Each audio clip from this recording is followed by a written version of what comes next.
Reverend Al Sharpton is a race baiter. He is a known race baiter, a known tax evader, a known anti-Semite, and now he has three of the most powerful Democratic politicians in the entire country coming to his defense. I mean, when I saw President Trump tweet about him, I thought, well, this is brilliant because the Democrats are so sick with Trump derangement syndrome that they have this knee-jerk reaction that they have to automatically contradict everything the president says, even, if the president says something that's common knowledge or fact or, something that otherwise we'd say, well, yes, that's obvious.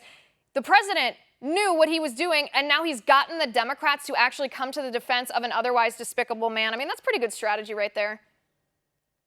Yeah, I mean, look, the president has a unique magic ability. I mean, he's a magician. He can get the Democrats to even defend things that they themselves once insulted. So Bernie Sanders tours Baltimore in 2015, and he says, this is a third world country. That's what he said. And now anyone who critiques Baltimore is suddenly a racist. The Baltimore newspaper, I think it's the Baltimore Sun or the Baltimore Post, whatever it is, last year, they said something along the lines of living conditions are so bad that human beings can't live there any longer.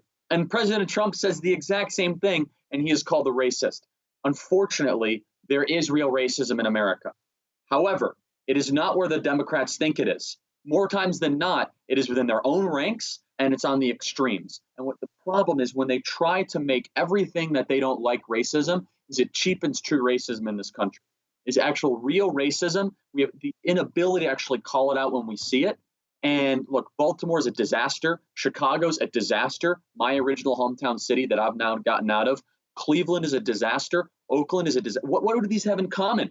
It's been decades since they've had Republican mayors. They have all Democrat city councils. They have all Democrat Congress people, and they have the wherewithal to blame conservatives or racism for those problems. So President Trump should continue his critique of the failed urban communities that the Democrats have been overseeing. And if you want to look at the most damage that Democrats have done to our country is right through the inner cities. And I'll tell you, the black community deserves a lot better than Al Sharpton and the self-interested Congressman Elijah Cummings.